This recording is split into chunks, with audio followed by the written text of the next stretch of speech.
ರಾಜ್ಯ ಸರ್ಕಾರಿ ಅಧಿಕಾರಿಯೊಬ್ಬರ ಮೇಲೆ ಅವರದ್ದೇ ಸರ್ಕಾರಿ ನಿವಾಸದಲ್ಲಿ ನಂಬಲಸಾಧ್ಯವಾದ ವಿಕೃತಿಯೊಂದು ನಡೆದು ಹೋಗಿದೆ.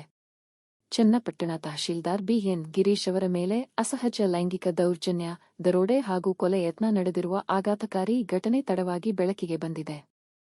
ಫೇಸ್ಬುಕ್ ಸ್ನೇಹದ ಹೆಸರಿನಲ್ಲಿ ಮನೆಗೆ ಬಂದ ಮೈಸೂರು ಮೂಲದ 3 ಕಿರಾತಕರು ಈ ಭೀಕರ ಕೃತ್ಯ ಎಸಗಿದ್ದಾರೆ. ಈ ಸದ್ಯದ ಇಡೀ ರಾಜ್ಯವನ್ನೇ ಬೆಚ್ಚಿಬೀಳಿಸಿರುವ ಈ ವಿಕೃತ ಘಟನೆಯ ಸಂಪೂರ್ಣ ವಿವರ ಇಲ್ಲಿದೆ.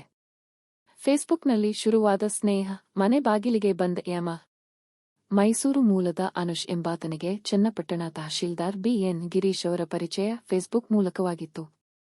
ಸೋಷಿಯಲ್ ಮೀಡಿಯಾ ಸ್ನೇಹವನ್ನೇ ಬಂಡವಾಳ ಮಾಡಿಕೊಂಡ ಅನುಷ್ ಜೂನ್ 28ರಂದು ತನ್ನ ಸ್ನೇಹಿತರಾದ ಶೋಭರಾಜನ್ ಮತ್ತು ನವೀನ್ ಎಂಬುವವರ ಜೊತೆ ಚನ್ನಪಟ್ಟಣದಲ್ಲಿರುವ ತಹಶೀಲ್ದಾರ್ ಅವರ ಸರ್ಕಾರಿ ನಿವಾಸಕ್ಕೆ ಬಂದಿದ್ದನು.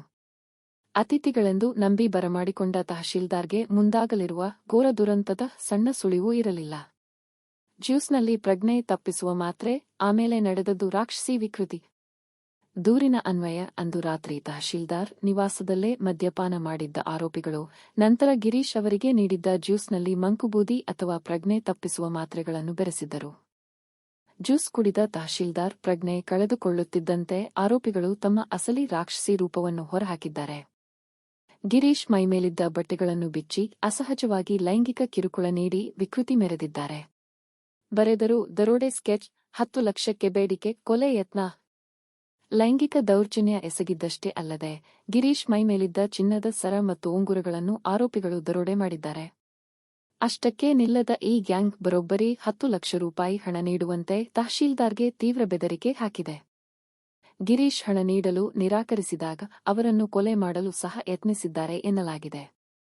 ಜೂನ್ 29ರಂದು ನಡೆದ ಈ ಇಡೀ ಘಟನೆಯಿಂದ ತಹಶೀಲ್ದಾರ್ ದೈಹಿಕವಾಗಿ ಹಾಗೂ ಮಾನಸಿಕವಾಗಿ ಸಂಪೂರ್ಣ ಜರ್ಜರಿತರಾಗಿದ್ದಾರೆ. ಮುಖ್ಯ ಮಾಹಿತಿ. ಘಟನೆ ನಡೆದ ಸ್ಥಳ ತಹಶೀಲ್ದಾರ್ ಬಿಎನ್ ಗಿರೀಶ್ ಅವರ ಚನ್ನಪಟ್ಟಣದ ಸರ್ಕಾರಿ ನಿವಾಸ. ಪ್ರಮುಖ ಆರೋಪಿಗಳು ಅನುಷ್ ಎ1, ಬಂಧಿತ ಶೋಭರಾಜನ್ ಮತ್ತು ನವೀನ್ ತಲೆಮರೆಸಿಕೊಂಡಿದ್ದಾರೆ.